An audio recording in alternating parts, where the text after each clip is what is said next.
ഒരു ഉത്തരേന്ത്യൻ ഗ്രാമത്തിലൂടെ സഞ്ചരിക്കുക എന്നത് വളരെ കാലമായിട്ടുള്ള ഒരാഗ്രഹമായിരുന്നു.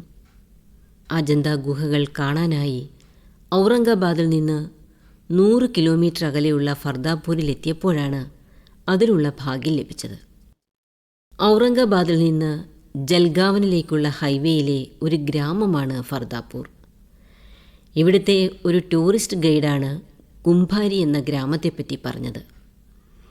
ഹൈവേയിൽ നിന്ന് തിരിഞ്ഞു വേണം കുംഭാരിയിലേക്ക് പോകാൻ. മഹാരാഷ്ട്ര ടൂറിസം ഡെവലപ്മെൻറ്റ് കോർപ്പറേഷൻ്റെ ഒരു പൈതൃക ഗ്രാമം കൂടിയാണ് കുംഭാരി.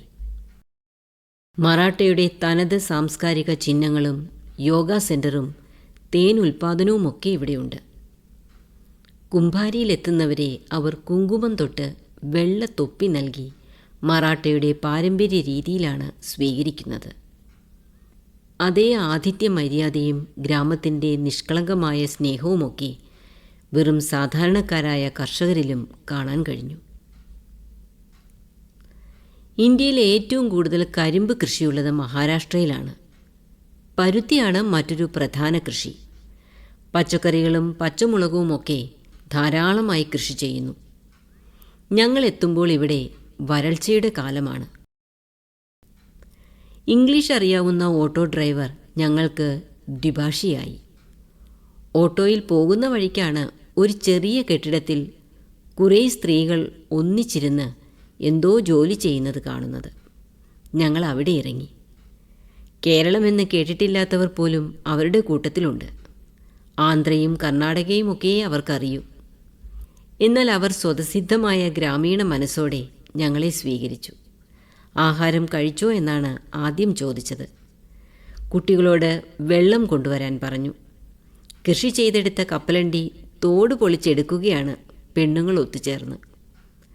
തോടുള്ള കപ്പലണ്ടി ഞങ്ങൾ കണ്ടിട്ടില്ലെന്നായിരുന്നു ഇവരുടെ ധാരണ.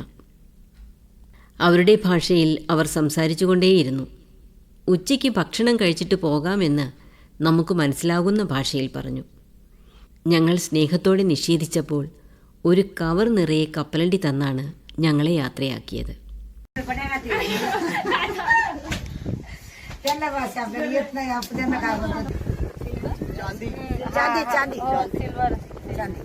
सिल्वर ये गोल्ड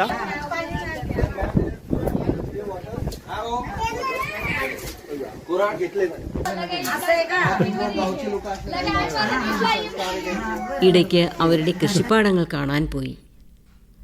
നോക്കെത്താ ദൂരത്തോളം നീണ്ടുകിടക്കുന്ന കൃഷിയിടങ്ങൾ. ഇപ്പോൾ ഇവിടെ മുളകാണ് കൃഷി ചെയ്യുന്നത്. എപ്പോഴെങ്കിലും പെയ്യുന്ന മഴ കാത്ത് കഴിയുകയാണ് ഇവിടുത്തെ കർഷകർ. എന്നാൽ എല്ലായിടത്തും ഗവൺമെൻറ്റിൻ്റെ ജലസേചന സംവിധാനവുമുണ്ട്. കുളിക്കാനും കഴുകാനുമായി പൈപ്പ് ലൈനിൽ നിന്ന് വലിയ ടാങ്കിൽ വെള്ളം നിറച്ചിട്ടിട്ടുണ്ട്. കൃഷിയിടങ്ങളിൽ ചെറിയ ട്യൂബിലൂടെ ഡിപ്പ് ഇറിഗേഷൻ സംവിധാനത്തിൽ വെള്ളം ലഭിക്കുന്നുണ്ട്. बारिश गिर गई तो मजदूर तोड़ने को लेते 15 रुपए किलो लेते, वो मजदूर आपको मार्केट में बेचते 15 रुपया kilo.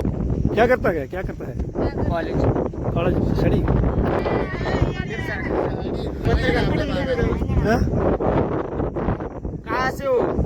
Kerala Andhra Karnataka Tamil Nadu Kerala Kerala story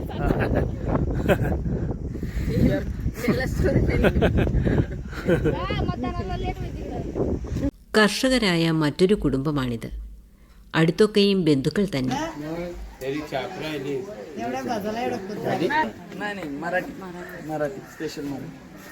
All farmers. What type of cultivation? Cotton. Maratha തൊപ്പി ധരിച്ച പ്രായമുള്ള 2 പേർ. ഒരാൾ അതിഥികൾക്കായി മറാഠയിലെ നാടൻ പാട്ട് പാടിത്തന്നു.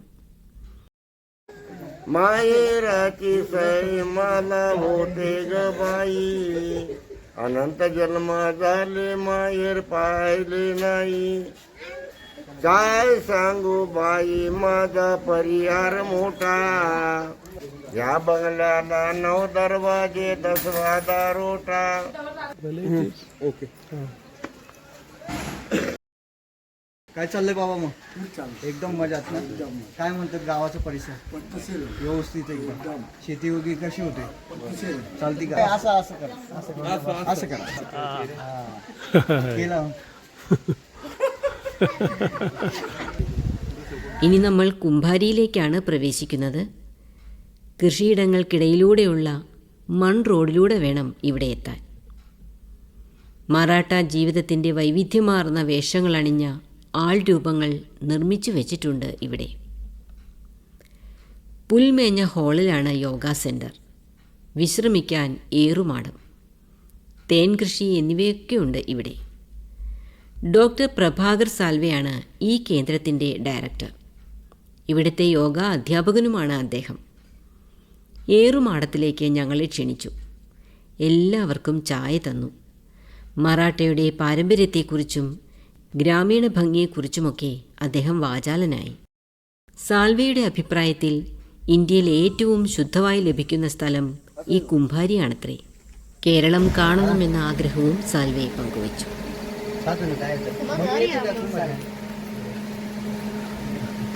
എടുത്തോ. माझं ते ड्रेस तरी पडला असेल